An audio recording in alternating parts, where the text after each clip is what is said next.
Hello అందరికీ, నేను మీ Divya. Welcome to my channel Divya vlogs 3780.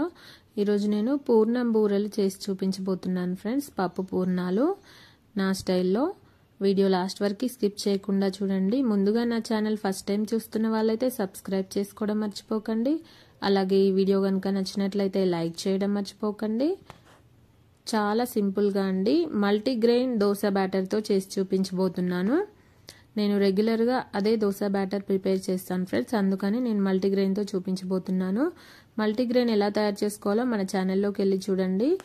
ఒకసారి లైవ్ వీడియోస్లో ఉంటుంది, డీటెయిల్గా డిస్క్రిప్షన్ బాక్స్లో ఉంటుంది. ఫస్ట్ ముందుగా శనగపప్పు తీసుకోవాలండి. చక్కగా 2 times వాష్ చేసుకొని నానబెట్టుకోవాలండి. ఒక 3 hours పాటు శనగపప్పుని ఇలా నానబెట్టుకోవడం వల్ల చక్కగా త్వరగా ఉడికిపోతుంది. చూడండి, ఇలా మల్టీగ్రెయిన్ దోశ బ్యాటర్ నేను ఈ విధంగా ప్రిపేర్ చేసుకుంటానండి. అందులో రైస్, జొన్నలు, సజ్జలు, పప్పు దినుసులు, మినపప్పు, శనగపప్పు అండ్ పెసరపప్పు ఇవన్నీ యాడ్ చేస్తానండి. ఏది ఎంత క్వాంటిటీ యాడ్ చేయాలో మన ఛానల్లో లైవ్ వీడియోస్లో ఉంది, ఒకసారి చెక్అవుట్ చేసి చూడండి. ఇప్పుడు ఈ దోశ బ్యాటర్ కూడా ఖచ్చితంగా 3 to 4 hours నానబెట్టుకోవాలండి. ఎందుకంటే జొన్నలు, సజ్జలు నానడానికి చాలా టైం పడుతుంది. రాగులు కూడా ఒక 4 hours నానబెట్టుకోవాలి దోశ బ్యాటర్ కోసం కూడా. ఇది మల్టీగ్రెయిన్. చక్కగా వీటిని గ్రైండ్ చేసుకోవాలి. మామూలుగా దోశ బ్యాటర్ మనం కాస్త జారుడుగా ప్రిపేర్ చేస్తాం కదా, ఇది కాస్త టైట్గా రుబ్బుకోవాలండి, వాటర్ ఎక్కువ యాడ్ చేయకుండా. దీనికోసం మనం పూర్ణాల కోసం ఫ్రెష్గా ఇలా రుబ్బగానే మనం అలా వేసేసుకోవాలండి పూర్ణాలు. పిండి పులవనివ్వకూడదు. చూడండి, పప్పు నానిపోయింది. ఇప్పుడు ఆ వాటర్ అంతా వంపేసి మళ్ళీ ఫ్రెష్ వాటర్ పోసేసుకొని స్టవ్ ఆన్ చేసి స్టవ్ మీద పెట్టేసుకొని చక్కగా దీన్ని ఉడికించుకోవాలండి. పప్పు 3 hours పాటు నానిపోయింది కాబట్టి ప్రెషర్ కుక్కర్లో అవసరం లేదండి, చాలా త్వరగా ఉడికిపోతుంది. మనం నార్మల్గా గిన్నెలోనే ఉడికించుకోవచ్చు. చూడండి, చక్కగా ఉడుకుతుంది, చాలా త్వరగా ఉడికిపోతుందండి నానబెట్టుకొని ఉడికించుకోవడం వల్ల.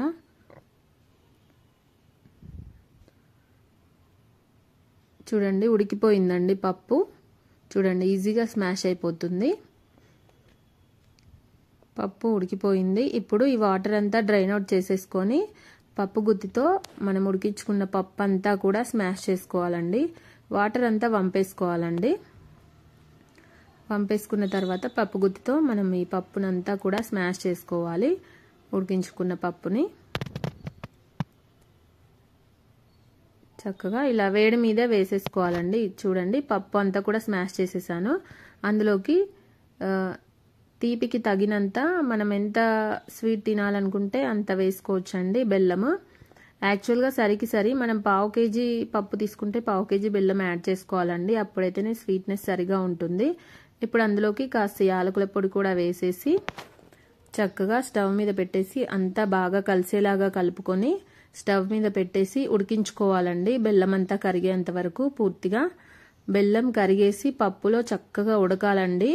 అలా ఉడకడం వల్ల చక్కగా మనకి ఫ్లేవర్ అనేది చాలా బాగుంటుంది, పాడైపోకుండా ఉంటుంది. అందులోనే కాస్త నెయ్యి కూడా వేసేసి చక్కగా ఉడికించుకోవాలి దగ్గర పడేంత వరకు. బెల్లం కరిగిపోయి చక్కగా పాకంలాగా కరిగిపోతుందండి పప్పులోకి. మనకి దగ్గర పడేంత వరకు ఇలా ఉడికించుకోవాలి.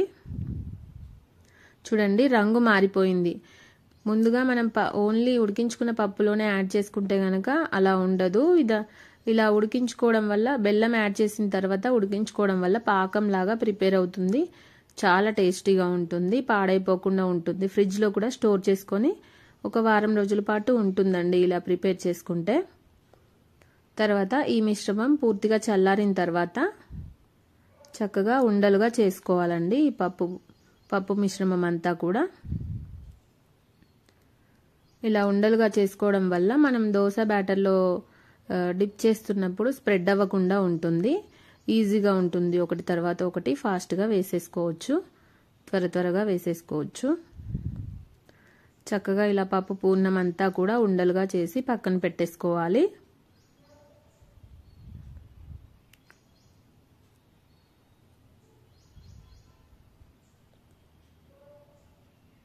తర్వాత మనం ముందుగా గ్రైండ్ చేసుకున్న దోశ బ్యాటర్లోకి కాస్త ఉప్పు వేసేసి బాగా బీట్ చేస్తూ కలుపుకోవాలండి.